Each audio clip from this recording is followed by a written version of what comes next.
Olá, boa tarde. Meio-dia em ponto. O NT Sul começa agora ao vivo com transmissão em alta definição pelo canal 11.1 em Cachoeira do Sul e canal 44.1 na Grande Porto Alegre. Estamos transmitindo também em facebook.com/TV Cachoeira.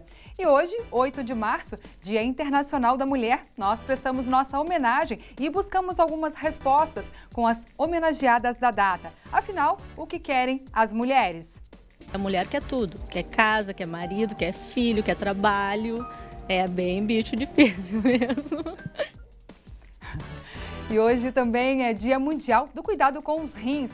E nós fomos até o Centro de Nefrologia do HCB. O local conta com 26 máquinas de última geração para sessões de diálise. Em primeiro lugar, a alimentação. A gente morre pela boca. A nutricionista precisa ser acionada. O médico precisa orientar a gente nesse sentido, porque o diabetes é uma praga, é uma doença. Então, se tu não controlar o diabetes, não controlar a alimentação, não tem como escapar dessa máquina. Cuidados essenciais de prevenção daqui a pouquinho aqui no NT Sul. E moradora de Cachoeira do Sul luta há 5 anos pela construção de uma calçada nos fundos do estádio Joaquim Vidal.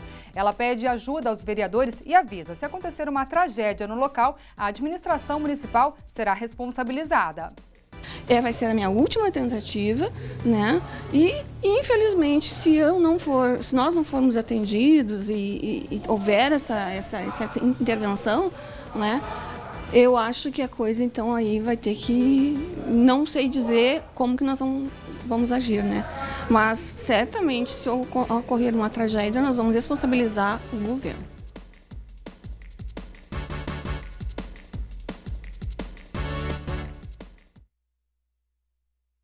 Problema recorrente em anos anteriores, a falta de túmulos no cemitério Jardim da Paz, em Cachoeira do Sul, aos poucos vem sendo resolvida.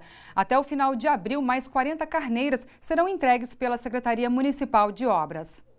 A Secretaria de Obras está construindo 40 novas carneiras no cemitério Jardim da Paz, localizado no bairro Universitário, zona norte de Cachoeira do Sul.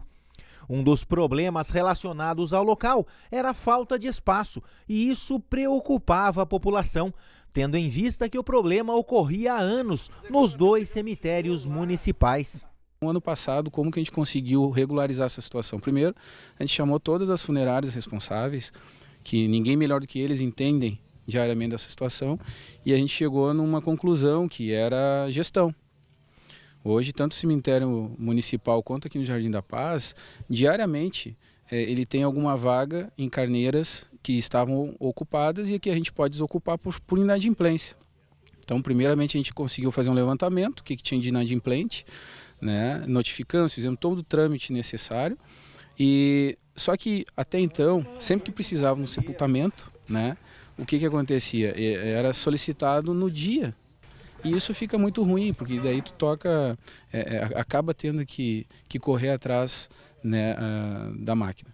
Então a gente passou uma determinação do ano passado para cá que tem que ter sempre de 3 a 4 carneiras abertas antecipadamente. O que isso significa? A funerária precisa fazer algum sepultamento, não tem mais aquela correria de ter que exumar um corpo, de desocupar um espaço para fazer um sepultamento tudo no mesmo dia.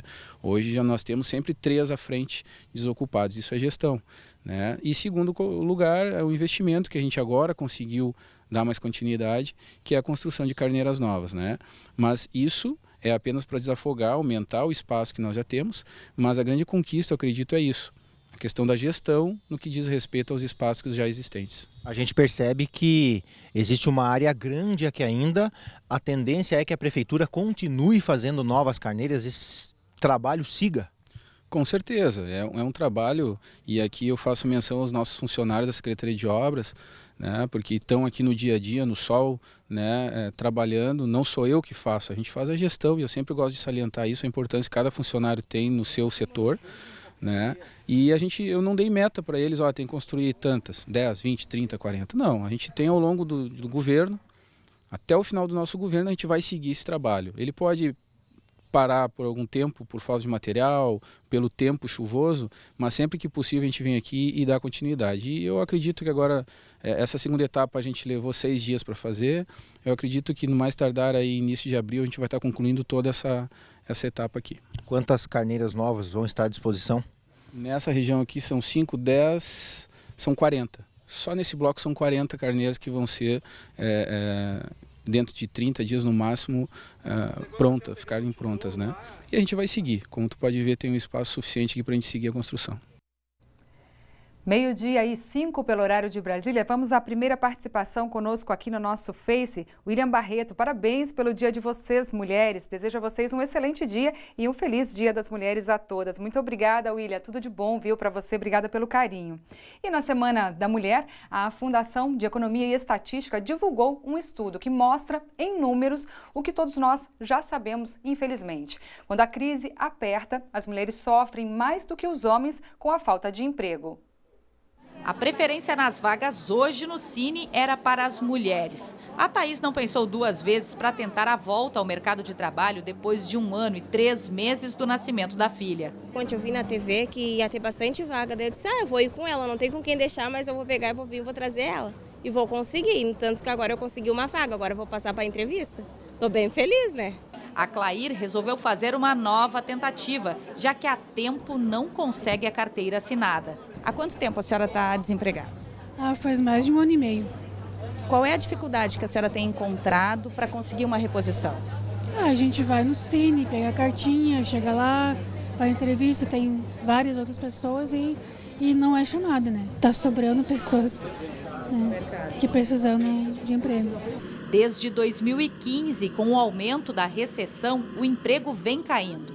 A taxa de desemprego geral na região metropolitana de Porto Alegre aumentou de 10,7% em 2016 para 11,2% em 2017.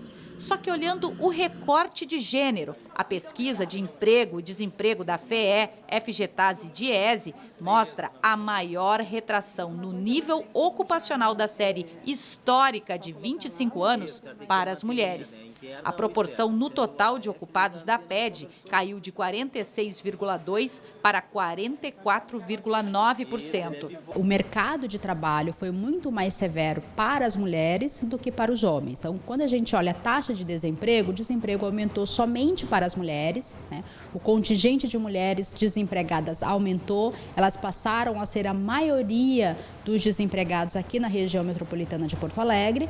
E também, quando se observa o número de pessoas ocupadas, a queda para as mulheres foi muito mais intensa. Mesmo que a desigualdade tenha caído na última década, os números apontam que as mulheres não têm o mesmo tratamento que os homens no mercado de trabalho. O salário do homem é mais alto, da mulher não é tanto. Se observa de forma clara que as mulheres ficam muito mais tempo procurando trabalho, mesmo sendo mais escolarizadas do que os homens, por em algum momento gerar uma vida e ficar afastada do mercado de trabalho. Então, isso se reflete nos indicadores de mercado de trabalho pelo longo período que a mulher fica desempregada. A PED da região metropolitana de Porto Alegre é a segunda com a mais longa série, 25 anos de pesquisa com a mesma metodologia. E os pesquisadores e entidades conveniadas na divulgação hoje lamentaram o prazo de 1º de abril para o fim da coleta de dados da PED, anunciado pela direção da FEE. Depois de São Paulo, essa pesquisa é a maior pesquisa que tem no Brasil. Então, quando a gente pega as diferentes capitais que fazem a pesquisa, tu tem um retrato do mercado de trabalho brasileiro. Então, o IBGE não vai, como foi, o IBGE não é a mesma coisa, a pesquisa é diferente. Quem diz isso não conhece, isso é que é assustador. Quem está tomando decisões não conhece o trabalho da FEE, não conhece as pesquisas. Aliás, eu tenho dito sempre, né? Quem deu a ideia de fechar as fundações olhou um organograma e não sabia o que estava fazendo. O presidente da FEE argumenta que a decisão é administrativa, por envolver custos, e que o Estado não vai ficar sem os dados do mercado de trabalho. Em 2016, o governo federal comunicou que não haveria mais recursos para esse tipo de financiamento dessa metodologia de pesquisa. O termo de cooperação técnica que a FEE tem hoje não prevê em nenhum momento em que a FEE coloque recursos públicos na pesquisa de emprego e desemprego. Nossa obrigação é simplesmente colocar servidores à disposição. E é o que a gente faz. Aliás, a gente faz muito mais que isso. A gente coloca os servidores, coloca a estrutura e coloca dinheiro que não tem previsão para isso. Há uma mudança de modelo e esse modelo é muito mais econômico, é muito mais rápido e muito mais seguro as informações oficiais que a gente vai receber através do CAGED, da RAIS, da PNAD contínua que é feito pelo próprio IBGE. No portal da Transparência do Governo Federal, um convênio de 38 milhões de reais do Ministério do Trabalho e Emprego com a Fundação Gaúcha do Trabalho e Ação Social, a FGTAS, inclui o valor de R$ 5.555.000 reais para o custeio da PED até 2019. O último empenho de pagamento é de 2 de dezembro de 2016, no valor de R$ 1 milhão. Pelo detalhamento do portal de convênios, o Ministério do Trabalho ainda deve mais 833 milhões para a pesquisa, até o prazo de 2 de outubro de 2019. E apesar das dificuldades ainda enfrentadas por nós mulheres, não dispensamos uma bela homenagem não, viu? Fica a dica aí. Depois do intervalo, uma reportagem especial busca respostas com as homenageadas da data. Afinal, o que querem as mulheres? A mulher quer tudo, quer casa, quer marido, quer filho, quer trabalho. É bem bicho difícil mesmo.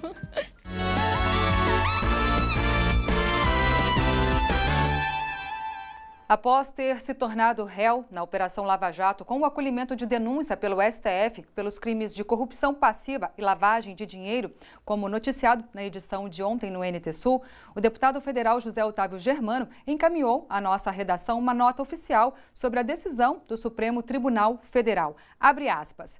Por uma maioria mínima, 3-2, a segunda turma do Supremo Tribunal Federal, manifestando muita dúvida, simplesmente resolveu por dar início à ação penal.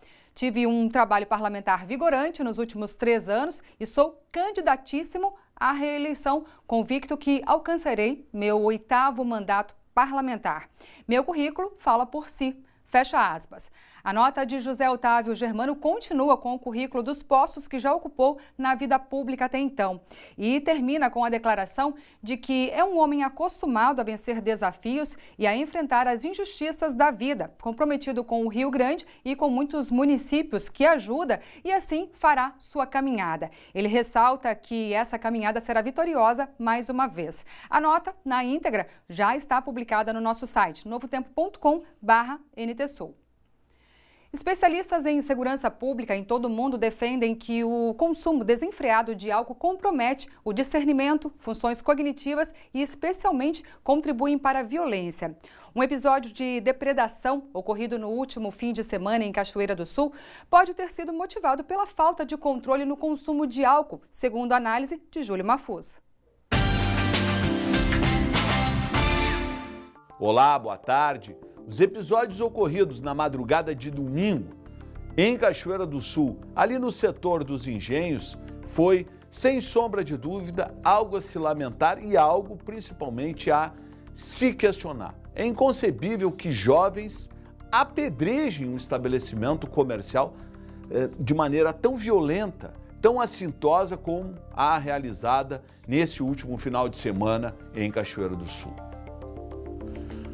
Aquela zona dos engenhos é uma zona conflagrada territorialmente, em razão principalmente do acúmulo de pessoas ali no seu entorno, da impossibilidade muitas vezes da própria Brigada Militar passar ali em função do número de pessoas que circundam as ruas, dos carros estacionados dos dois lados e principalmente uma coisa que nós precisamos questionar, o consumo de álcool nas ruas.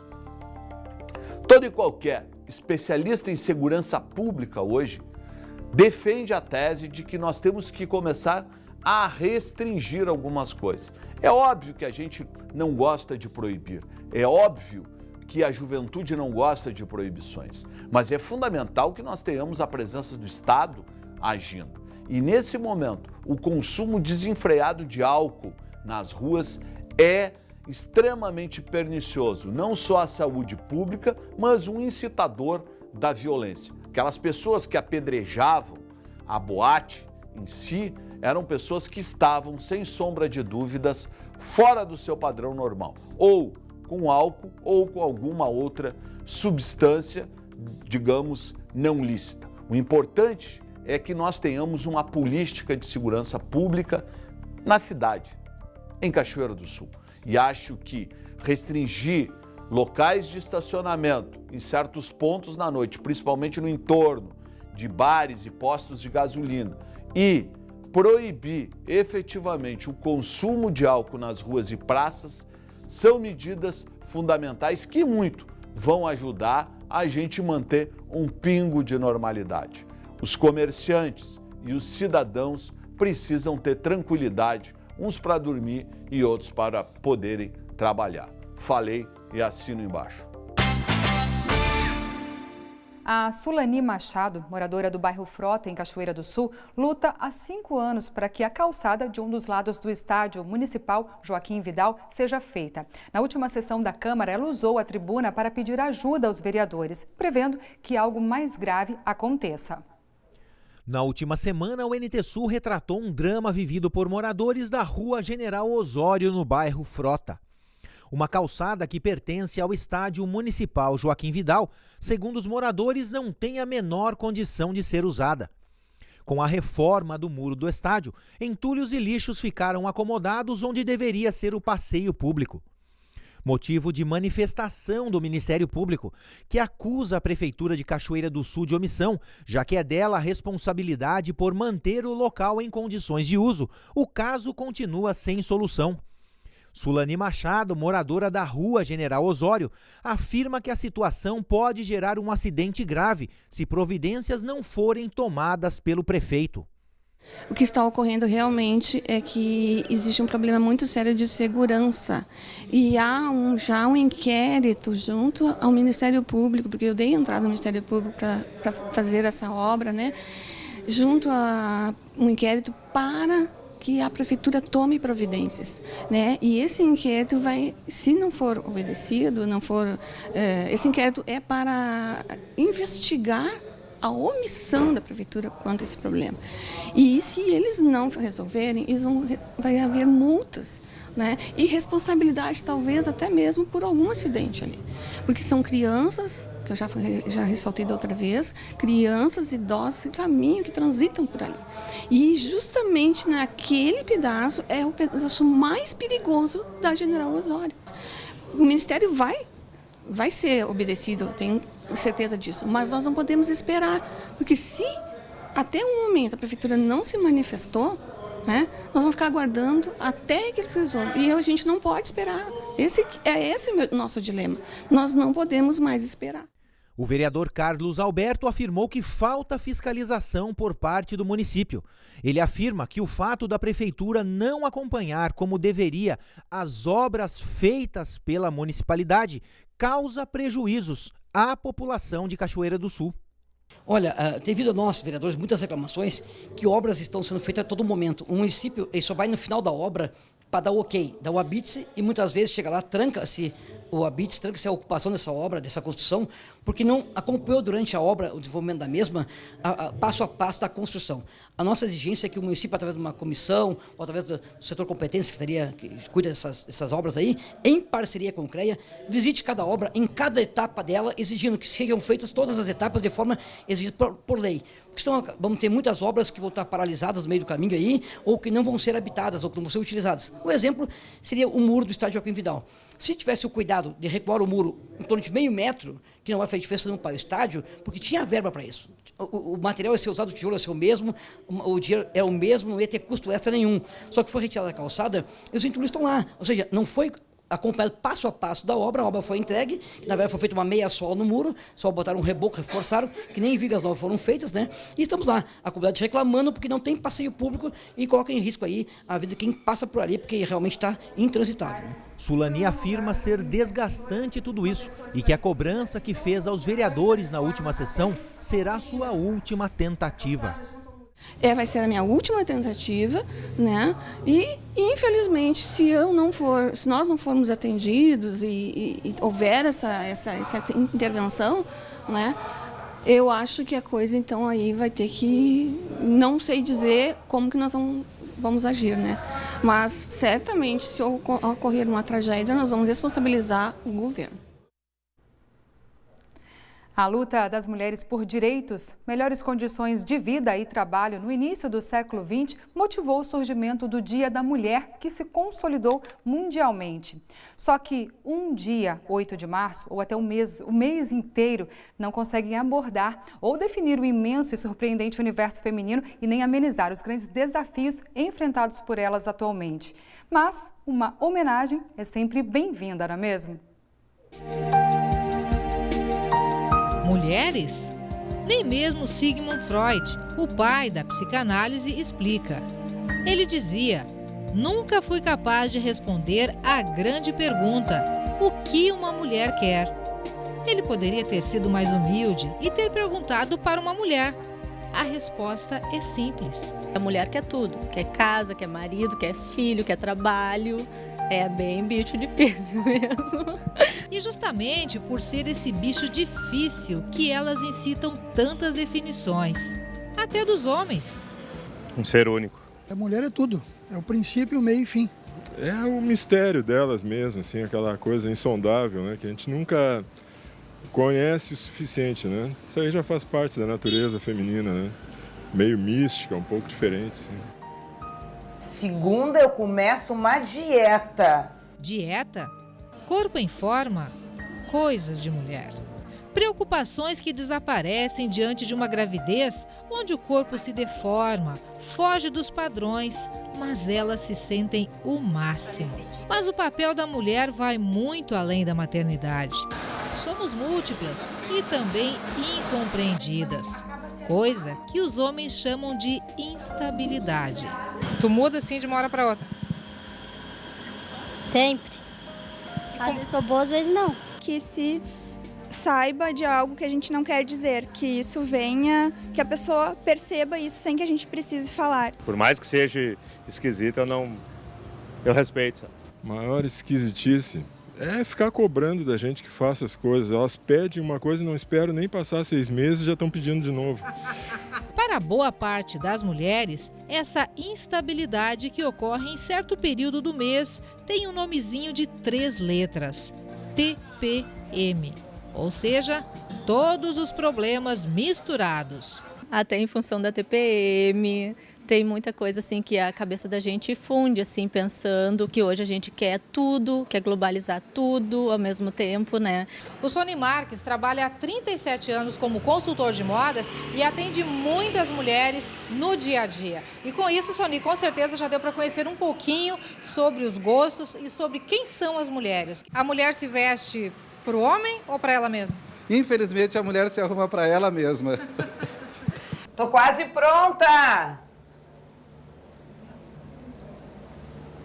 Ai, não tenho roupa. Não tenho roupa. Não tenho roupa. Com certeza, ela deve ter muita coisa. Se a gente pegar um roupeiro feminino e fazer uns conjuntos, ou fazer alguma coisa assim, uma venda casada, ou fazer alguma coisa assim que ela está mais assim, mais passado, e botar uma peça mais moderna, com certeza ela tem maravilhas guardadas, mas ela sempre quer uma novidade. Uma das curiosidades de internet sobre nós mulheres diz que em um ano, pelo menos 120 horas passamos em frente ao espelho. Será? 120 horas por ano se olhando no espelho. Imagina. Gosta de espelho? Gosto. Bastante. E tu gosta do que tu vê no espelho? Mas, às vezes sim, às vezes não, né? Às vezes me acho gorda, às vezes não. A grande verdade é que teríamos muitas facetas a mostrar desse singular ser que gera vida e é vida. Que forte como ela só, com sensibilidade, conquista espaços. Eu, na minha opinião, eu acho que em breve a mulher deve dominar o mundo. Eu acho que elas vão dominar. Elas estão dominando, assim, tá cada vez mais, assim, sabe? Mas previsões à parte sobre a dominação do mundo, mulheres querem sim grandes coisas, mas também coisas preciosas, como, por exemplo, reconhecimento. O Dia da Mulher é 8 de março. Mas existem tantas e diversas em cada uma de nós que todos os dias do ano não seriam suficientes para comemorar. esta mulher que é minha mãe, esta mulher que é minha avó, esta mulher que é minha filha, esta é a mulher que sou.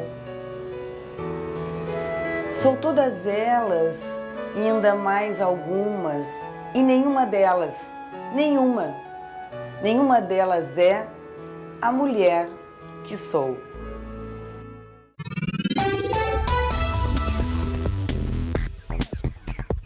Quinta-feira de sol com algumas nuvens em Cachoeira do Sul.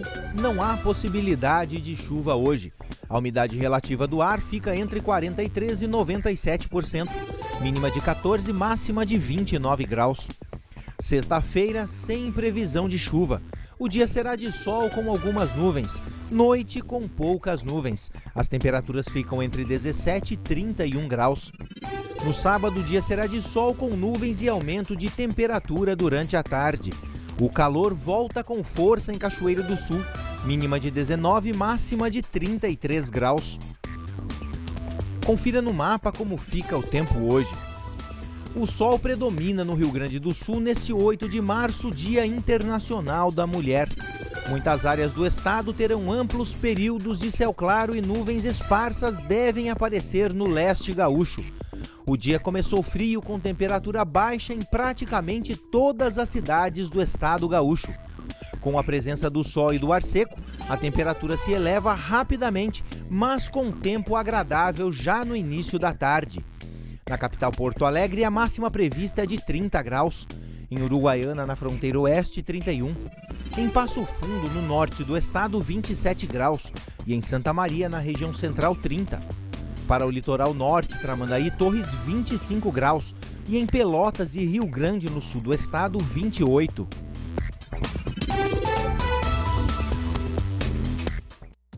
Meio-dia e 27 pelo horário de Brasília. Deixa eu mandar um abraço aqui para o pessoal lá de Novo Hamburgo, o Márcio Ilha e também o Fabiano Alexandre. Obrigada, viu, pela participação aqui, pela mensagem no Face. E o Paulo José San Martin está desejando aqui parabéns a todas nós mulheres. Obrigada pelo carinho, viu? A seguir, Dia Mundial de Cuidados com os Rins. Paciente da nefrologia do HCB faz um alerta para quem não quer passar pelo que ele passa hoje. O nosso parque de máquinas, nós possuímos 26 máquinas Fresenius, então é alta tecnologia, modelo todo digital, toque na tela, né? Então isso aqui assim, ó, tem uma água ultra pura, conta com sistemas de filtros internos e externos.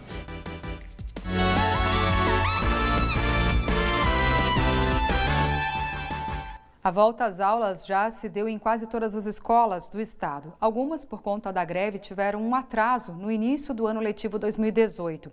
Para os adolescentes das séries finais, este ano é decisivo na escolha de uma faculdade. E antes disso, tem as temidas provas do Enem e dos vestibulares. Hoje, no quadro Educação, Denise Belladonna aborda o assunto.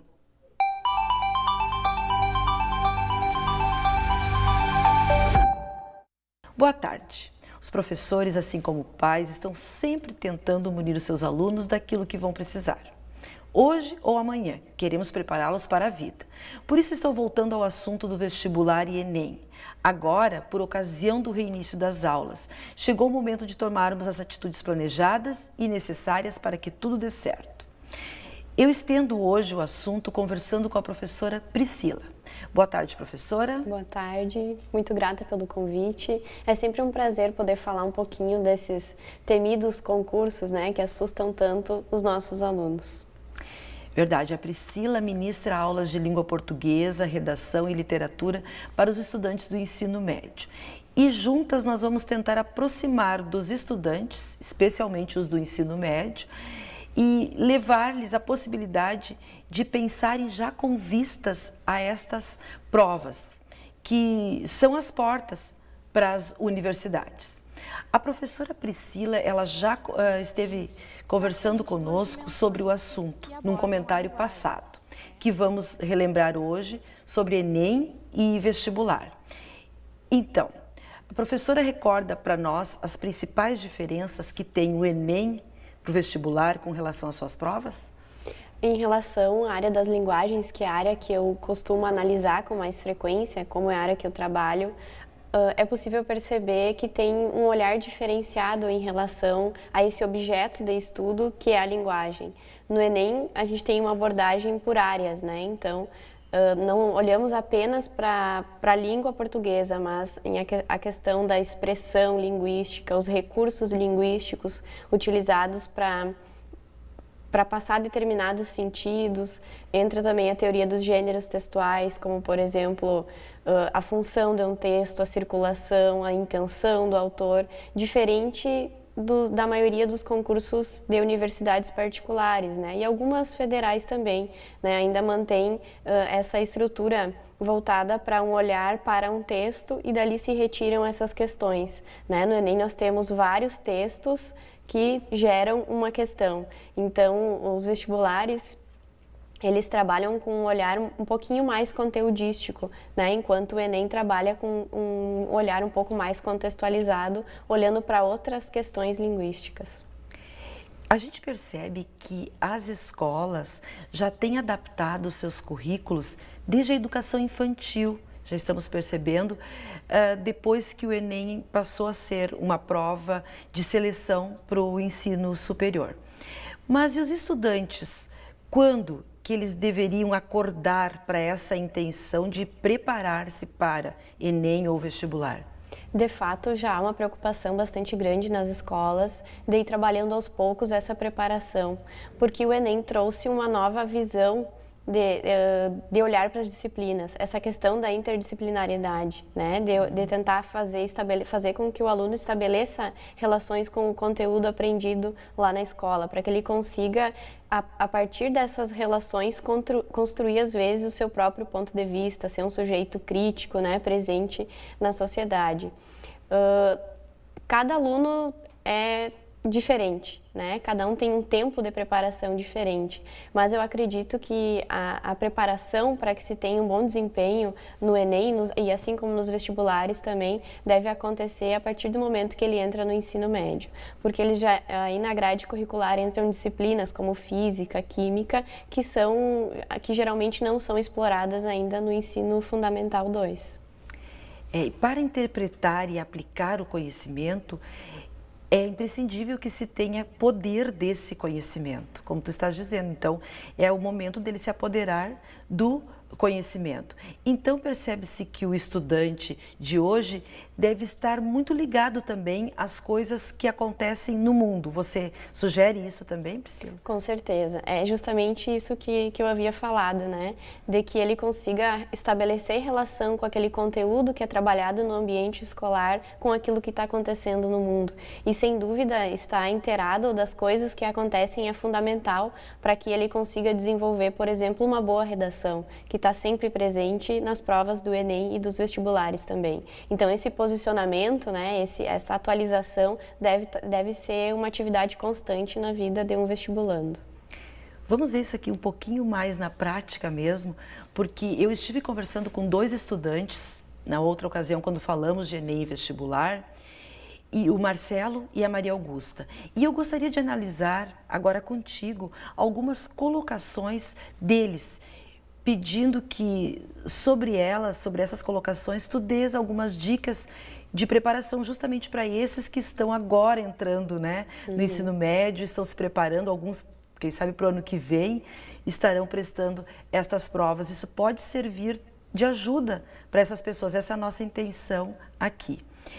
O Marcelo, ele comenta sobre as questões do Enem serem maiores do que as dos vestibulares. Acho que a principal diferença, assim, que é geral, que todos os alunos dizem, é o tamanho das questões do Enem, que é bem maior, uma relevância bem maior de palavras e de contexto, em comparação aos vestibulares. Esse comentário do Marcelo, ele é bastante recorrente em alunos que realizam a prova do Enem. De fato, o Enem é uma prova bastante cansativa e que trabalha muito com textos bastante contextualizados. E é por isso que o tamanho das questões, às vezes, é tão grande, né? Isso causa um certo um certo estresse nos alunos, justamente em função do tempo para cumprir a prova e tudo mais. Então, realmente, o tamanho das questões, às vezes, pode acabar prejudicando um pouquinho a concentração do aluno, né? Não é tão fácil assim ficar tantas horas concentrado, fazendo a leitura para conseguir responder as questões. Então, o tamanho das questões assusta bastante os alunos. Mas, no caso, quando tu tens o poder daquilo que está sendo colocado ali, daquele conhecimento, eu acho que pode ficar um pouquinho mais leve essa interpretação, né?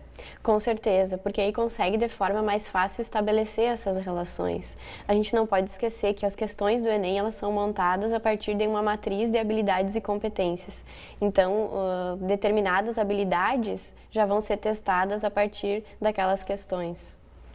Mais uma observação dos alunos agora, com a Maria Augusta. A gente nota também que nos outros vestibulares a organização dos conteúdos é um pouco diferente da organização do Enem. No Enem, a questão das linguagens engloba literatura, língua portuguesa e língua estrangeira. Já em outros vestibulares é diferente. A literatura está junto com a história e a física está junto com a matemática. Então a gente também nota essa diferença na organização das disciplinas. Em relação a esse comentário, alguns vestibulares adotam uma organização diferente. O Enem, acredito que tenha optado por essa organização devido aos componentes curriculares, né? Essa nova tentativa de fazer com que as disciplinas fossem abarcadas por áreas, né? E não mais vistas de forma separada.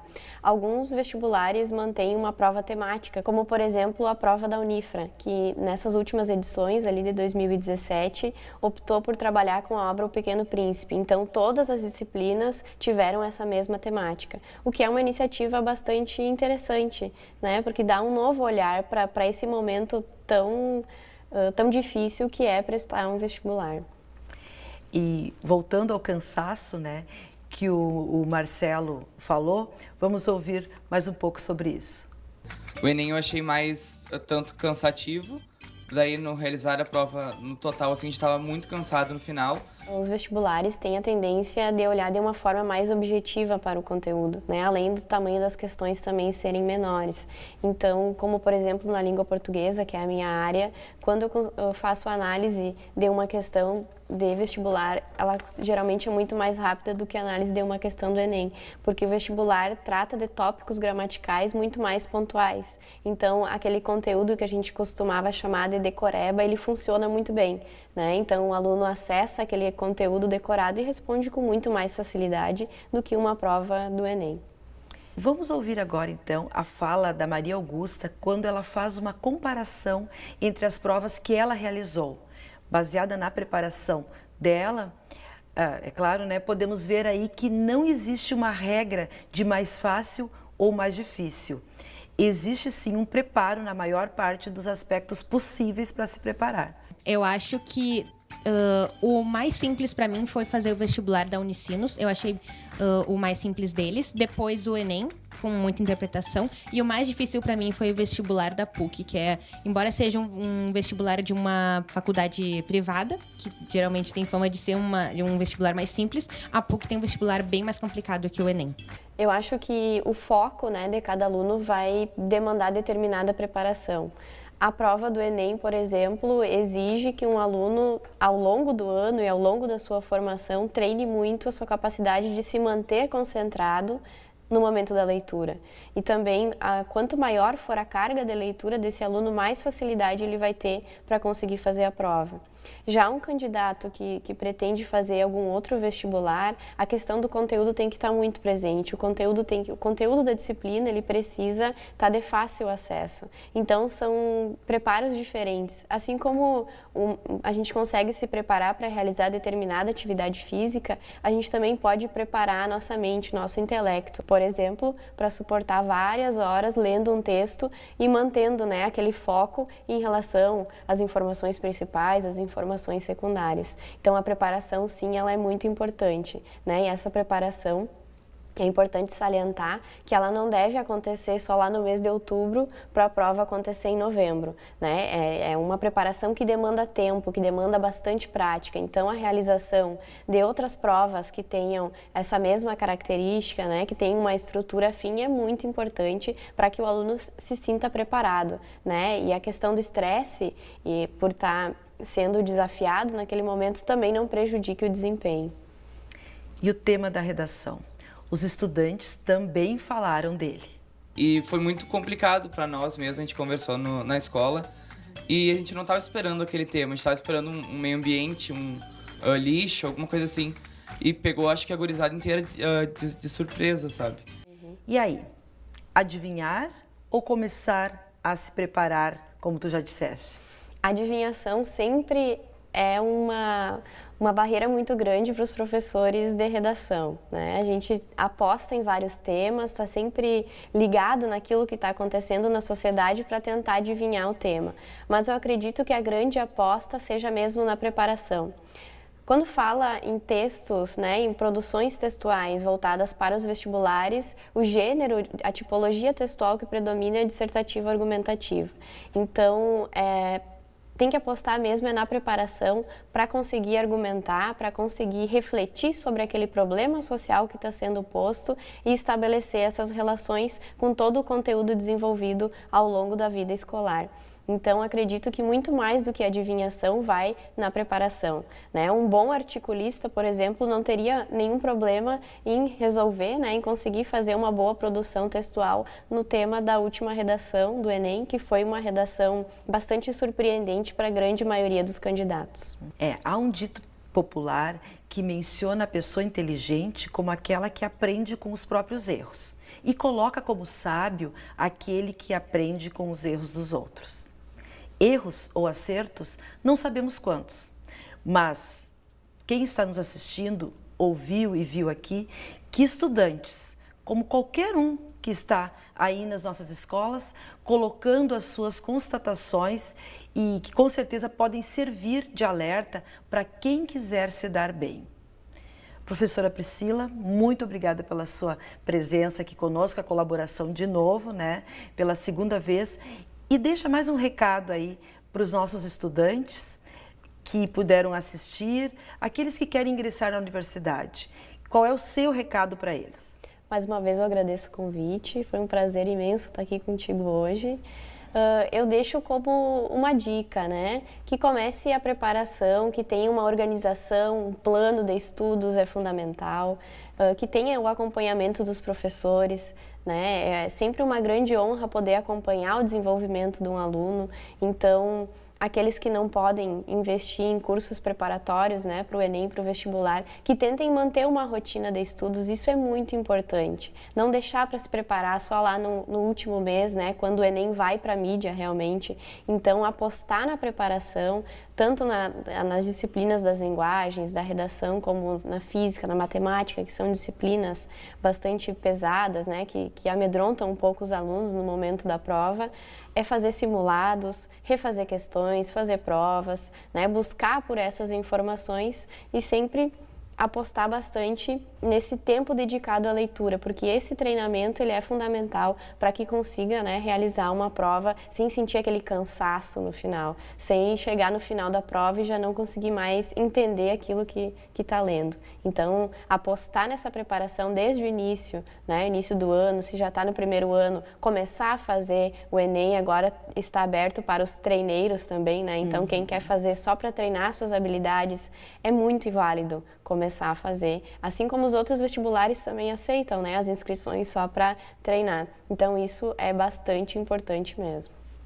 Fica a dica e agora é com você. E até o nosso próximo encontro.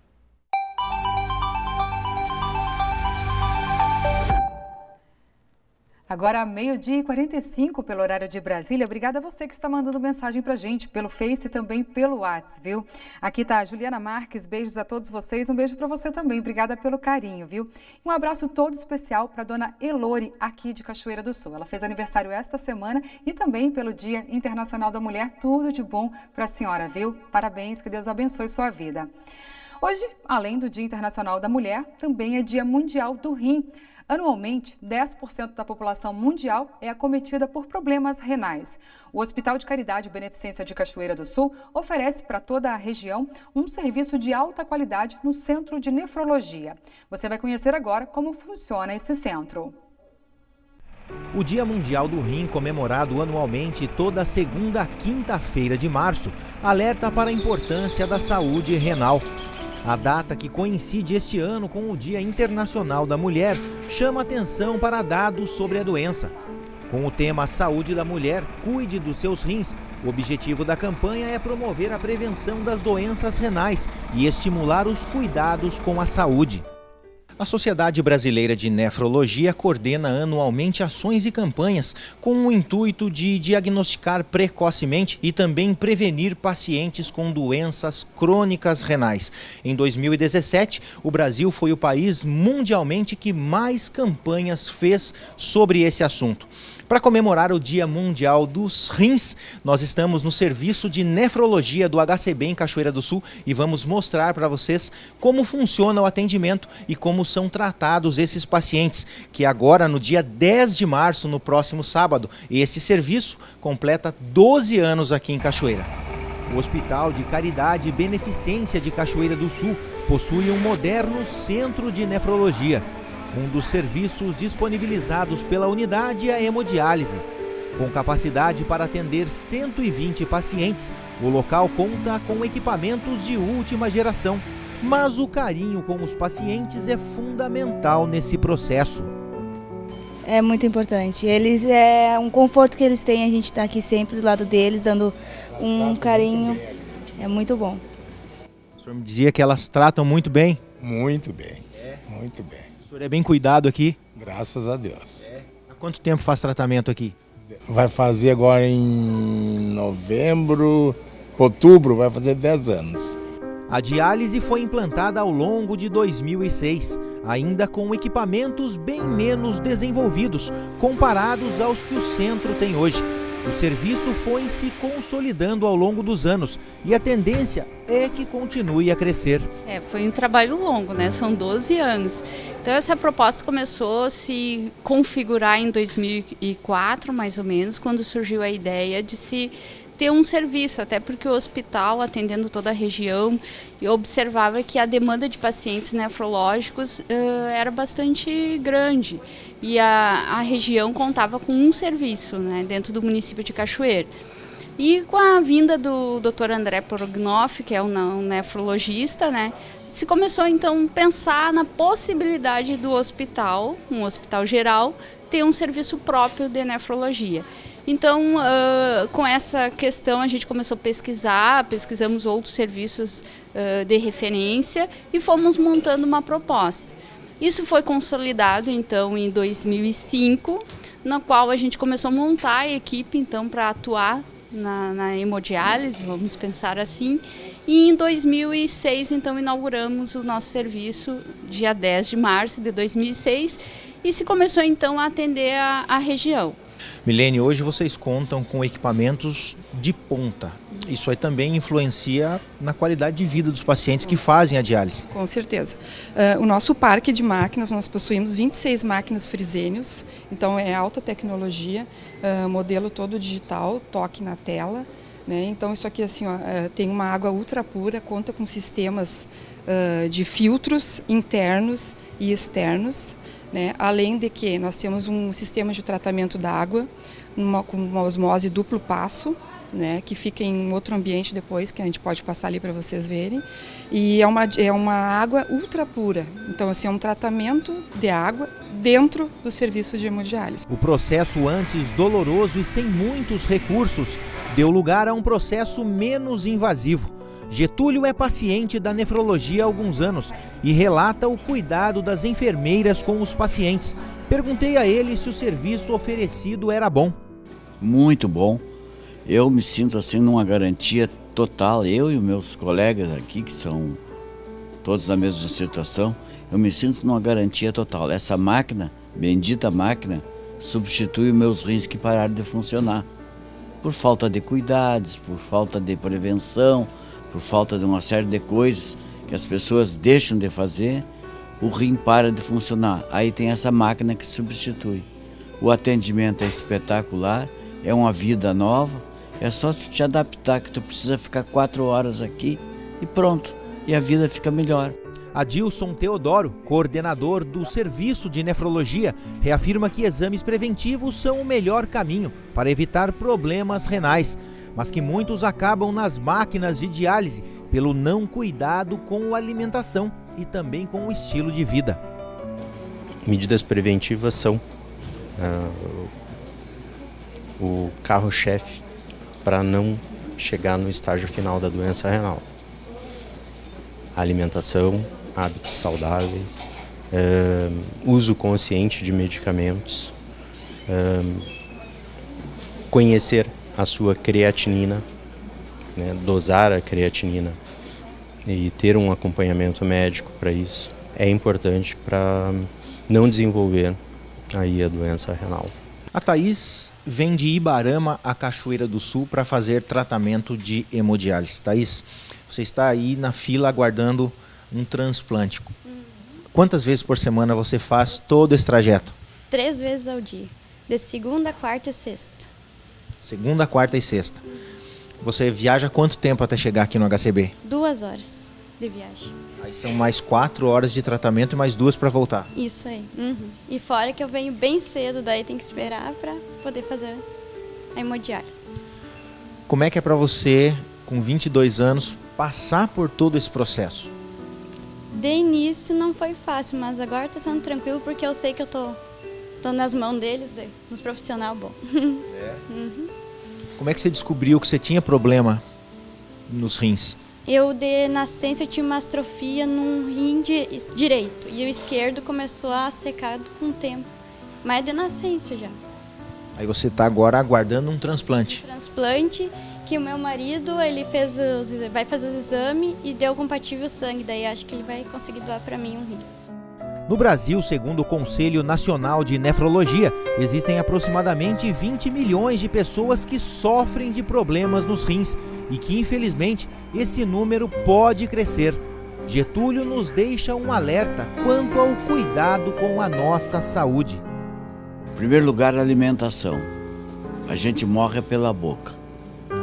A nutricionista precisa ser acionada, o médico precisa orientar a gente nesse sentido, porque o diabetes é uma praga, é uma doença.